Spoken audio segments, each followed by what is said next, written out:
Una po, Madam Chair, marami pong makakapagpapatunay na mga opisyal sa gobyerno tsaka mga kasama namin sa isip na mayroon kaming mga naging pagpupulong. Bukod pa po dito, mga meeting po lalo na nung eleksyon, na halos kasama ko siya 24 hours, minsan overnight pa, sa isang resort. Kasama ko po din ang mga PSG. Kaya kilalang-kilala po niya ako at kilala ko rin po siya. Bago ho natin napasukin yung mga tanong, balikan lang ho natin supplemental affidavit to just confirm the contents of the affidavit. So you confirm po all of the contents that you had read in this supplemental affidavit. Yes, Your Honor. Yes po, Madam Chair. You also confirm that this is your signature in that affidavit above Ramil L. Madriaga Afayan. Opo, Madam Chair. You also confirm that it was subscribed and sworn to on the 11th of April 2026 in Taguig City. Opo, Madam Chair. We are also reading for the record that the document was notarized by Jose Lorenzo Angeles III, Notary Public of Taguig City, Philippines, roll number 95960. We will proceed, Madam Chair, to the questions. Marami po kayong binanggit sa dalawang affidavits na binanggit po ninyo, yung affidavit and yung pong supplemental affidavit. So, very important ho na mag-focus lang po tayo doon sa talagang may relevancy dito po sa mga grounds for impeachment, impeachable offenses laban po sa atin pong pangalawang Pangulo. No? So, binabanggit po ninyo, Ginoong Madriaga, na meron pong mga pinagawa sa inyong mga bagay. So, kasama po dito yung pagkuha at pag-deliver ng mga items, particularly confidential funds, to 3 very specific locations. Tama po ba ito? Tama po, Madam Chair. Nabanggit niyo po ito, no? So, meron sa Laguna, meron, tama po ba? Opo, tama po, Madam Chair. Meron po sa Nomu Bashu. Opo, Madam Chair.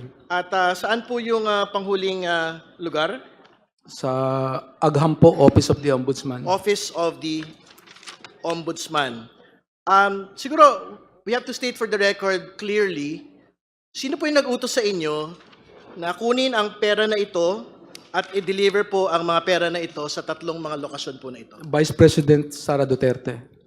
Maraming salamat po sa inyo pong sagot. Very important po na maglinaw ho tayo doon sa mga binabanggit po ng ating pong pangalawang Pangulo patungkol sa inyo. Kasi very specific yung pong kanyang binabanggit sa kanya pong complaint affidavit laban sa inyo in the perjury case na hindi niya po kayo kilala, wala po daw kayong relasyong personal at wala po kayong relasyong professional. Ano po yung totoo sa bagay po na ito? Do you deny this particular general statement of the Vice President?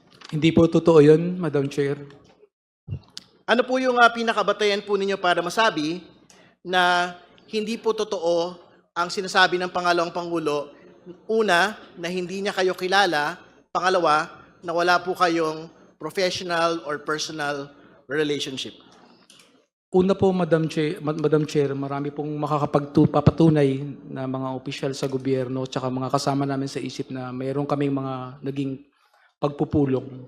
Bukod pa po dito, mga meeting po lalo na nung eleksyon, na halos kasama ko siya 24 hours, minsan overnight pa, sa isang resort.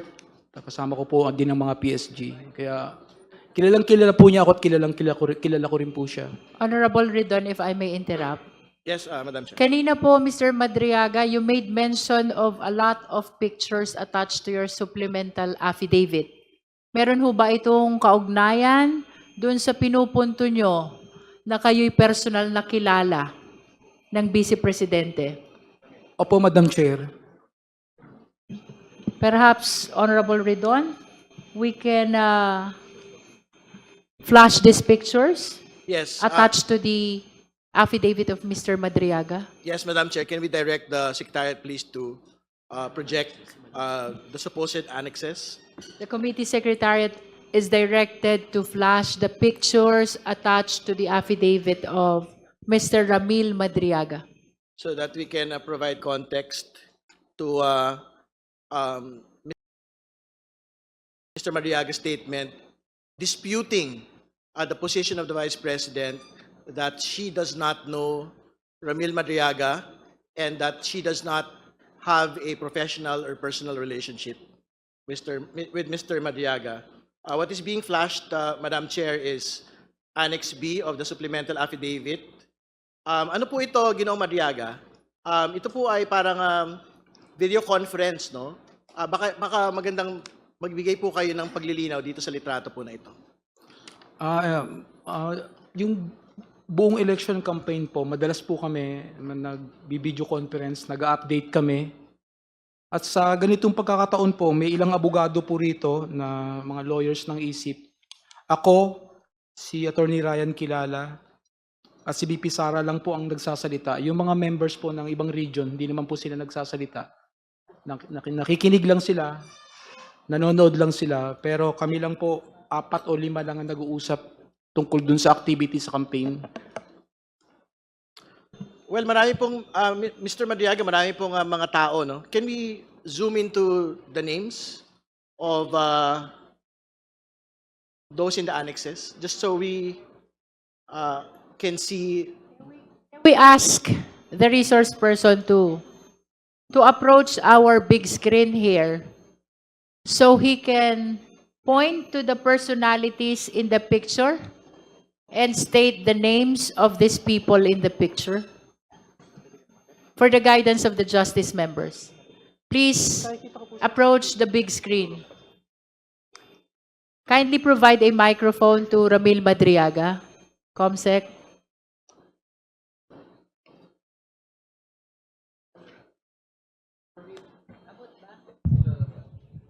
Hello.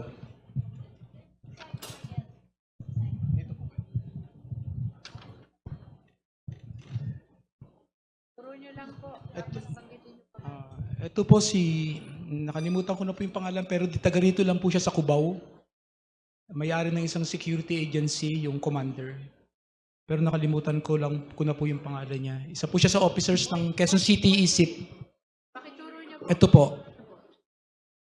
Okay. Ito po si BP Sara. Yung next po, ISIP Tondo. Si Tubera po. Sa ISIP Pilipinas Basketball. ISIP Tondo rin po siya. Yun nandun po sa ISIP, mga military po sa Joint Special Operations Group. Si Suarez, Air Force. Tapos si BP Sara, then si Attorney Ryan Kilala ng Office of the Ombudsman. At yung kanya pong may bahay si Rhea Kilala. Ito po. Yan. Please pull it a little down. Ito po si... A little down, a little down. Ito po si Essex Pulintan, presidente po ng ISIP Pilipinas. Buong national president po namin. Ito po si Essex Pulintan. Tapos si... Sino po yan? Essex Pulintan po. Lord Essex Pulintan, presidente po ng ISIP Pilipinas. Siya po yung presidente namin. At siya po si Attorney Ryan Kilala. Si Anjo Bito ng ISIP Cainta.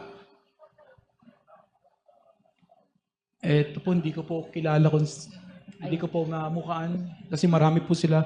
Ito po sa ISIP Ladies. Nasaan po kayo dyan? Yung po naman sa red seat po, nasa loob ng sasakyan. Loob na, Kayo po yung nasa dulo. Opo, yun nasa naka-black po. Pakituro nyo po. Kung nasan kayo dyan, pakituro nyo po. Okay. Pakibaba po ng konti para ma-identify ni Mr. Madriaga yung ibang kasama sa video. Pakibaba po ng konti. Lalong tumataas. Ano ba yan? Okay, paki-identify po yung nasa second row. Si BP Sara po, si Rhea kilala, si Attorney Ryan kilala, si BP Sara po ulit, yung nasa far left.